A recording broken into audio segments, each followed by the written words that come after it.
அனைவருக்கும் வணக்கம். சுப மாரிமுத்து திருப்பூர்லேருந்து இந்த பதிவு உங்களுக்காக. இன்றைக்கு திருவோண நட்சத்திரத்தில் பிறந்தவர்களுக்கு இன்றைக்கி ஒரு அற்புதமான ஒரு சூட்சமத்தை இன்றைக்கி உங்களுக்கு சொல்ல போகிறேன். திரு ஓணம். கேரளாவில் பார்த்தீங்கன்னா ஓணம் பண்டிகையை உலகமே அந்த ஊரில் இருக்கிறவங்க அத்தனை பேர் ஓணம் பண்டிகை வந்தால் அவ்வளோ மக்களுக்கு கொண்டாட்டமாக இருக்குது. அப்பேற்பட்ட நட்சத்திரம் திருவோண நட்சத்திரம். இந்த திருவோண நட்சத்திரம் ஒரு சிறப்பான நட்சத்திரம். இந்த நட்சத்திரத்தினுடைய ராசி பார்த்தீங்கன்னா மகர ராசியில் பிறந்திருப்பாங்க. இந்த திருவோண நட்சத்திரத்தில் மகர ராசியில் ஒருவர் பிறந்து அவங்க வாழ்க்கையில் திருவோணம் என்ன, மகரம் என்பது முதல வீடு. இந்த முதலை என்ன பண்ணுன்னா சமயம் வரும்போது அடித்து சாப்பிட்டுக்கும். அது வரைக்கும் தேடி போய் சாப்பிடக்கூடிய மிருகம் இல்லை. அது சமயம் வரும்போது அடித்து சாப்பிடும். சிங்கம் பார்த்தீங்கன்னா வாலின்றிய போய் அடித்து சாப்பிடும், துரத்தி போய். ஆனால் முதல் அப்படி கிடையாது. தண்ணிக்குள்ளேயே படுத்திருக்கும். அந்த எண்ணத்தை பூரா வச்சுக்கிட்டே படுத்திருக்கு. யாராவது வருவாங்களா தண்ணி குடிக்கணும், கரெக்டாக அது அப்படியே பாறாங்கல் மாதிரியே படுத்திருக்கு. தண்ணி குடிக்கும்போது கப்பு நெட்டி ஒரே ராகு. அதுபோல தான் திருவோண நட்சத்திரக்காரர்களுக்கு சமயம் வரும்போது தான் சாதிக்க முடியும், எல்லா நேரம் சாதிக்க முடியாது. இதுக்கெல்லாம் சாதிக்கிறதுக்கு ஒரு நட்சத்திரத்தை நீங்கள் தெரிஞ்சுக்கணும் அல்லவா? அப்போ திருவோண நட்சத்திரத்தில் வாழ்க்கையில் ரொம்ப கஷ்டப்பட்டவங்க, மகர ராசியில் பிறந்திருக்கிறவங்க, காலபுருஷத்துக்கு 10வது ராசி, கர்மா ராசி. இந்த ஜென்மத்தில் மனித பிறப்பெடுத்து நிறைய புண்ணியங்கள் எல்லாம் சேர்த்து வச்சு குழந்தைகளை எல்லாம் பெற்றெடுத்து இந்த பூர்வ ஜென்மத்தில் இருக்கக்கூடிய ஊழ்வினை கர்மா தோஷத்தெல்லாம் இந்த வம்சாவளி சாபத்தை போகிறாம் நீக்கக்கூடிய ஒரே நட்சத்திரம் திருவோண நட்சத்திரமே. இந்த திருவோண நட்சத்திரத்துக்கு இருக்கக்கூடிய மகா சக்தி அவ்வளோ பெரிய பவர்ஃபுல்லான நட்சத்திரம். அப்போ தெய்வத்தினுடைய அனுகிரகங்கள் வாழ்க்கையில் ஒரு மிகப்பெரிய லெவலில் அமைப்பு வரணும் அப்படின்னா எல்லா விஷயத்தையும் நம்ம தெரிஞ்சுக்கணும் அல்லவா? அப்போ இந்த திருவோண நட்சத்திரக்காரர்களுக்கு அவங்களுடைய வாழ்க்கையில் தெரிஞ்சுக்க வேண்டிய நட்சத்திரம் திருவோண நட்சத்திரத்தில் ஒருத்தர் பிறந்துட்டாங்கன்னா எந்த நட்சத்திரக்காரர் படித்தா அவங்க வாழ்க்கை நல்லா இருக்கும் அப்படின்னா இந்த திருவோண நட்சத்திரக்காரர்களுக்கு ரேவதி நட்சத்திரக்காரர் தான் தெய்வ அனுகூல நட்சத்திரம். தெய்வ அனுகூல நட்சத்திரம் எது? ரேவதி நட்சத்திரம்.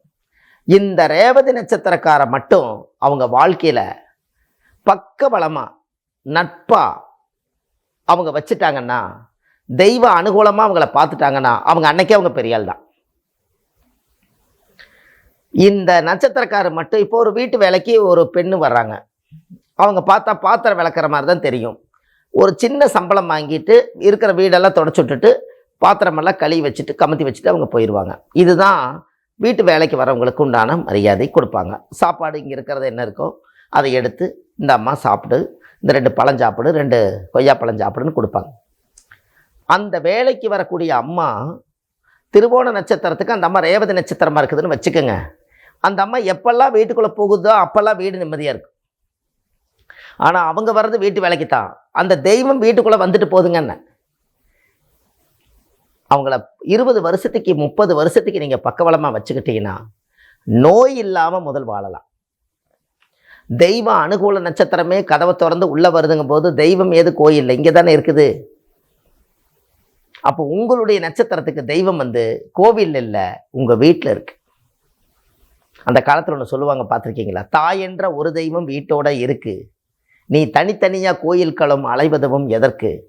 உன் அம்மாவின் பாதத்தில் கற்பூரம் கொளுத்து, உன் ஆனந்த கண்ணீரில் அபிஷேகம் நடத்துன்னு. எல்லாமே தாய்க்கு முக்கியத்துவம் கொடுத்து நட்சத்திரமே கிடைக்கல தாயை தொட்டு வணங்கிட்டு போவாங்க. அதே போல தான் உங்களுக்கு ரேவதி நட்சத்திரம் பெற்ற தாய் நட்சத்திரம் அது. அந்த நட்சத்திரம் மட்டும் கிடச்சிட்டா அவங்கள பகைச்சிக்காதீங்க, அவங்கள அடிக்காதீங்க, அவங்கள துன்புறுத்தாதீங்க, அவங்கள வறுத்தெடுக்காதீங்க, அவங்கள கஷ்டத்தை கொடுக்காதீங்க, எதுவுமே வேண்டாம். அந்த நட்சத்திரக்காரர் நம்மளை பார்த்துட்டு இருந்தாலே போதும். அவ்வளோ ஒரு சந்தோஷம் சிறப்பும் இருக்குது. அப்போ உங்கள் வாழ்க்கையில் நீங்கள் நிறைய தெரிஞ்சுக்கணும் அல்லவா? இதெல்லாம் பரம ரகசியம். முன்னோர்கள் அந்த காலத்தில் பழைய கால ஓலைச்சுவடியிலெல்லாம் தெரிஞ்ச அளவுக்கு ஜோதிடத்தை நூலாதாரத்தை நிறைய கண்டுபிடிச்சி வச்சுட்டு போனாங்க. இன்றைக்கி அதுதானே இன்றைக்கி தமிழாக்கி மணி இன்றைக்கி நூலாக வெளியே வருது. அப்போ அந்த காலத்தில் முன்னோர்கள் எல்லாம் ப்ரெஸ் இல்லாத காலத்தில், அச்சடிக்காத காலத்தில் எல்லாமே பனை ஓலையில் மூலாதாரமாக பண்ணி வச்சுருக்காங்க. அதனால தான் திருவோண நட்சத்திரக்காரர்களுக்கு ரேவதி நட்சத்திரக்கார் வந்து தான் நட்பு நட்சத்திரமாக இருந்து ஆயுள் காலத்து வரைக்கும் அவங்களுக்கு அந்த பவர் உண்டு, அந்த தெய்வ அனுகூலம் உண்டு. எந்த காரியத்தை எடுத்தாலும் சக்ஸஸ் ஆகுது, போகிற காரியம் ஜெயமாகுது. அப்போ இந்த தெய்வத்தினுடைய அனுகிரகங்கள் எல்லாமே ஒரு சிறப்படைகிறதுனால கண்டிப்பாக உங்களுடைய வாழ்க்கையில் பெரிய பெரிய சாதனைகள் எல்லாம் நீங்கள் சாதிக்கிறதுக்கு இந்த மாதிரி நட்சத்திரக்காரர்களை எல்லாம் நீங்கள் பக்கத்தில் உறுதுணையாக வைங்க. தவறான பாதையில் நீங்கள் நினைக்க வேண்டாம். நமக்கு சாதகமான நட்சத்திரத்தை பாதகமாக்கிடாதீங்க. அந்த நட்சத்திரக்கார் கூட இருந்த சகல காரியங்களும் வெற்றி அடையும். நீங்கள் வந்து முதல் வேலையை செக் பண்ணுங்கள். ஒரு காரியத்துக்கு அவங்கள கூட்டிகிட்டு போங்க, அந்த காரியம் சக்ஸஸ் ஆகும். உங்களுடைய கர்ம வினைவே தீர்க்கக்கூடிய நட்சத்திரம் உங்களுக்கு ரேவதி நட்சத்திரமே.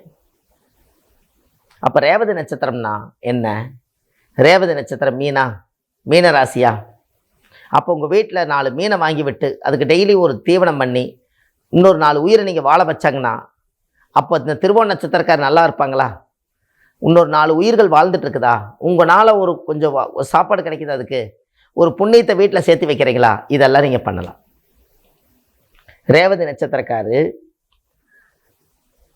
கோயில் ஸ்தலத்தில் தெப்ப குளத்தில் இருக்கக்கூடிய மீன்களுக்கு நெல் பொரி அவல் பொரி வாங்கி தானம் பண்ணிட்டு வந்தாலே உங்களோட கர்மவினை தீருமா. இதை கண்டிப்பாக நீங்கள் செஞ்சுட்டு வாங்க.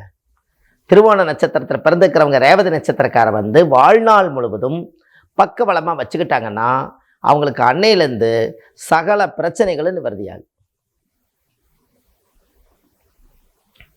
எல்லாமே இறைவனுடைய அனுகிரகத்தால் இந்த ஜோதிட சூட்சமத்துக்குள்ளே தான் அனைத்து ரகசியத்தையும் ஒழிச்சு வச்சுருக்காங்க. அப்போ இதெல்லாம் வந்து வாழ்க்கையில் நீங்கள் தெரிஞ்சுக்க வேண்டிய விஷயம் அல்லவா? உங்களுடைய கர்மவினை தீர்த்துக்கணும் அல்லவா? பிறப்பு ஒரு முறை தான்.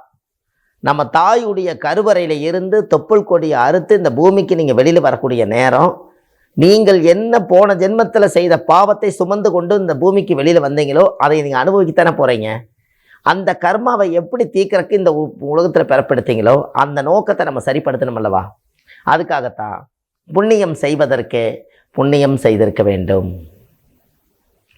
அப்படின்னு என்ன? புண்ணியம் நீங்கள் செஞ்சுருந்தா தான், புண்ணியம் வந்து முன்னோர்கள் செஞ்சு வச்சுருந்தா, ஒரு சாப்பாடு வாங்கி ஒரு ஏழை கொண்டு போய் கொடுக்குறீங்க, அவர் வாங்க மாட்டேங்கிறாரு. அப்போ நீங்கள் புண்ணியம் பண்ணியிருந்தா தானே அது கிடைக்கும். அதை புண்ணியம் செய்வதற்கே புண்ணியம் செய்திருக்க வேண்டும். அப்போ இதெல்லாம் வாழ்க்கையில் நீங்கள் தெரிஞ்சுக்க வேண்டிய விஷயம். அப்போ இப்படியெல்லாம் அந்த கர்மவினை தீர்க்கறக்காகத்தான் இந்த பிறப்பை நீங்கள் எடுத்துகிட்டு வந்தீங்க இந்த பூமியில். அப்போ நீங்கள் நல்ல விதமாக இந்த பிறப்பு ஒரு சரித்திரமாக உருவாக்கி இந்த கர்மவினையெல்லாம் தீர்த்து ரேவதி நட்சத்திரக்காரை பிடிச்சு உங்கள் வாழ்க்கையில் நீங்கள் மிகப்பெரிய வெற்றி அடைஞ்சாச்சுன்னு சொன்னால் உங்களுடைய பாதையே ஒரு தனி பாதை, சிறப்பான பாதை, தெய்வீக பாதை. இதெல்லாம் நீங்கள் பண்ணிட்டு வந்தீங்கன்னா உங்களுடைய குடும்ப வாழ்க்கை ரொம்ப நல்லாயிருக்கும். எடுத்த காரியங்கள் ஜெயமடையும், போகிற காரியம் சித்தியாகும், சித்தர்களே கூட வருவாங்க. இந்த நட்சத்திரத்துக்கு இந்த யோகமே ஒரு சிறப்பான யோகம். திருவோண நட்சத்திரக்காரர்களுக்கு மிக மிக மிக மிக சிறப்பான யோகம் இந்த யோகம்தான். அதனால் ரேவதி நட்சத்திரக்காரரை நல்லா கெட்டியாக பிடித்து தெய்வமாக்கி நம்ம சபையில் உட்கார வச்சு ஒவ்வொரு காரியத்தை நீங்கள் சாதிச்சுக்குங்க. உங்களுடைய காரியம் மிக மிக மிக மிக அசுர வளர்ச்சி கொண்டு போகும். இது எல்லாம் இந்த ரகசியத்தை இன்றைக்கி நான் உங்களுக்கு கொடுத்துருக்கேன். இன்னமும் அடுத்த பதிவில் நான் சந்திக்கிறேன். வாழ்க்கையில் வாழ்வது ஒரு முறை, வாழ்த்தட்டம் தலைமுறை. சுபமாரிமுத்து. நன்றி, வணக்கம்.